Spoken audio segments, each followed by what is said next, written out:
Көрдіңіздер ме? Алланың әрбір нығметі бізге берілген не?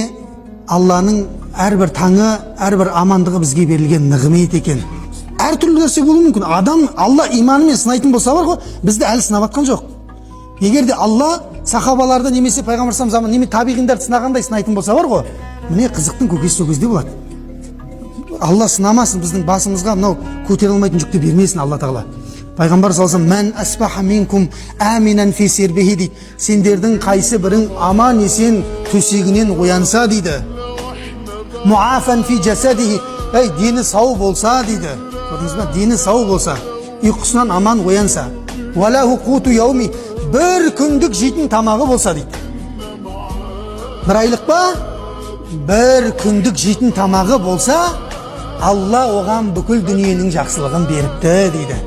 Көрдіңіз ба? Қайғысыз ішкен қара суың тәтті деген сол қазақтың.